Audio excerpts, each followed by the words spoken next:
I don't think that we can ever have peace with my family unless the truth is out. I commit myself to serve you all, King, country, and Commonwealth. God save the King. Forget tradition. William and Kate just blindsided the king, hijacked the monarchy, and no one in the palace saw it coming. That was the reaction across social media. Confusion, panic, disbelief. Because at exactly 6 p.m., the royal website dropped a single line, just one. A formal announcement will be made at 6 p.m. No details, no leaks, no sources whispering to friendly reporters. Not even Buckingham Palace insiders had a clue. And that's when it got scary. Because when the royal family goes quiet, something big is coming. Reporters flooded group chats. Editors screamed for answers. Phones at the BBC didn't stop ringing. Was it the king's health, a death in the family, or something even more explosive? The usual royal routine? Gone. No press briefings. No polite heads-ups to tabloids. The silence was the message, and it was deafening. Even senior royal advisors were blindsided. If someone planned this, they skipped every rule in the book. And for the royal family, that's unheard of. This wasn't just unexpected. This was war. Spotlighting these incredible people and solutions is still evolving as we go through the decade of change. And then, at the very second the clock hit 6 p.m., the screen lit up. No palaces, no golden thrones, no military pageantry. Just William and Kate, sitting side by side in what looked like an ordinary office. But don't let the simplicity fool you. This wasn't casual. This was calculated. William looked straight into the camera. No royal greetings, no history lessons, just this. The monarchy is not just a symbol, it's a responsibility. One sentence, one perfectly delivered line. And just like that, he flipped the entire royal script. Then Kate leaned in. Her voice was calm, but her words? They hit like a hammer. This isn't about tradition, it's about trust. Boom. In less than 30 seconds, they didn't just speak to the public. They took the stage. They took the spotlight. They took control. This wasn't some PR stunt. This wasn't approved by the king, and it sure as hell wasn't rubber-stamped by Queen Camilla. This was a direct power move, and it sent a shockwave through the monarchy. Because William and Kate weren't just stepping forward. They were stepping up. Without permission, without protocol, and without anyone to stop them. And just when you thought it couldn't get more shocking, Kate dropped the bomb. She announced something called the Diana Initiative. At first, it sounded sweet, like a heartfelt tribute to the late Princess Diana. But this wasn't flowers at Kensington Palace. This wasn't another photo op or charity gala with soft lighting and forced smiles. No, this was a revolution. Kate wasn't honoring Diana. She was reviving her, reclaiming her voice, reigniting her fire, and doing it all from inside the palace that once tried to silence her. She said there would be no red carpets, no photo shoots, no fake moments. Instead, Kate would visit women's shelters, low-income communities. She would sit with survivors, mothers, victims, families, and she would listen. Not for cameras, not for clout, but because, as she said, it's the right thing to do. And just like that, Kate didn't look like a future queen. She looked like a leader. People saw it immediately. This wasn't about looking royal. This was about being useful. And for the first time in decades, the royal family didn't feel like a dusty museum. It felt real. It felt relevant. Social media lit up like wildfire. Hashtags like Diana Initiative and People's Queen exploded. Support poured in from around the world. But back inside the palace, it was a very different story. Queen Camilla was furious. But she didn't scream. She didn't shout. She did something even louder. She said nothing.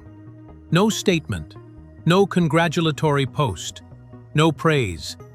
Just icy, suffocating silence. And in royal language, that's a declaration of war. Insiders say Camilla was shaken. She had spent years rebuilding her public image, climbing out of the shadow of Diana, fighting to go from royal mistress to queen. And suddenly, Diana's name was back, stronger than ever, not as a ghost, but as a movement. Camilla's team urged her to bring the initiative under royal control, clean it up, contain it, manage it. But the advisors warned her, touch it, and it'll look like jealousy. So instead, the palace did nothing, no support, no protection. They hoped the noise would die down, but it didn't. And then it got worse. Because when asked about the Diana initiative at a public event, Camilla broke her carefully crafted composure. She snapped, "The monarchy doesn't need the past to prove its worth." That one sentence, it exploded across the media. People instantly read between the lines. It was a jab, a subtle strike at Diana, at Kate, at everything the initiative stood for. Kate didn't respond with anger. She responded with precision. At her next public appearance, she looked calm, collected, and unbothered. And then, she said, "This work isn't about the past. It's about the future we build together." No names, no finger-pointing, just one powerful message. She's not backing down. And now, it wasn't just the public watching. It was the palace. And the message was clear. Kate wasn't waiting for the crown. She was already wearing the people's trust. While the public was cheering Kate's every move, the palace was dead quiet.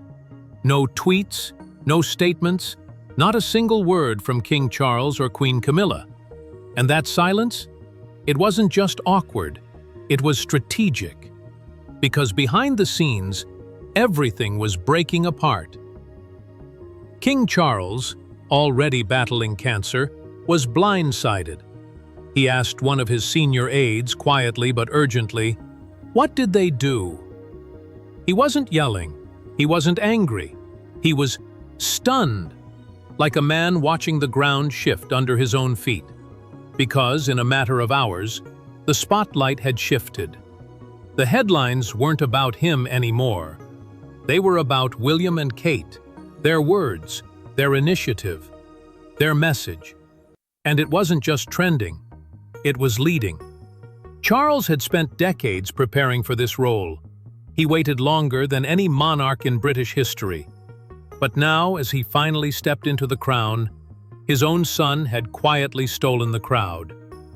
And worse, he hadn't even seen it coming. Behind palace walls, the whispers started. Did William plan this? Did they go rogue? Why wasn't the king informed? That's when Charles called a private meeting at Clarence House. Just him, William, and a handful of senior aides. It was supposed to clear the air. Instead, it lit the fuse. What do you think? Are you just as shocked as we are? Drop your thoughts in the comments below. We want to hear what you think. Behind closed doors, Charles looked at his son with visible frustration. "This is a breach of protocol," he said. "There's a process for these things." But William didn't flinch. He looked his father in the eye and said, "This isn't about protocol. This is about survival." That was it. The line that cracked everything wide open. Because Charles still believed in the old way, careful planning, quiet diplomacy, respecting the crown. But William, he saw what the world had become. Fast, brutal, online, unforgiving. And he wasn't going to wait for permission while the monarchy fell behind. That meeting ended with no agreement, no handshake, no understanding, just silence, and a father walking out of the room, alone. A source close to the palace said, Charles later admitted, The spotlight is gone, not in anger, but in sadness. That's when it hit him. He was no longer the center of the story, and he never would be again. Meanwhile, William was making moves. He told a trusted aide, "This isn't a discussion. This is a strategy." And just like that, it became clear. This wasn't just a family disagreement, it was a generational war. Old monarchy versus new monarchy, caution versus boldness, tradition versus transformation. And William wasn't asking anyone for permission. Not his father, not the palace, not even the crown. He was moving ahead, full speed, no brakes, no looking back. Just as the world was celebrating Kate's bold new mission, Harry showed up. Not physically, but publicly. In an interview, he called the Diana initiative "Mum's Legacy in Action." Sounds supportive, right? But to William, it felt like a sucker punch. Insiders say William was blindsided. He hadn't been warned. There was no heads up, no coordination. Just Harry jumping in, taking the mic, and reattaching himself to Diana's legacy like he never left. And William? He lost it. He reportedly called Harry and told him, "You don't get to show up now. You walked away. You can't just jump back in." To Harry, the initiative was about their mother. To William, it was about strategy, and Harry had just messed with the plan. And suddenly a project meant to unite was now splitting the royal brothers deeper than ever. Memes flooded Twitter and TikTok. Same mom, different mission. One's building a future, the other's stuck in the past. Public opinion? Split. Some praised Harry, saying he was speaking from the heart. Others saw him as an attention seeker, using Diana's name for headlines, again. But behind the headlines was something far more tragic. The Diana initiative wasn't just a charity anymore. It had become a battleground. The two brothers who once stood side by side at Diana's funeral were now on opposite ends of her legacy.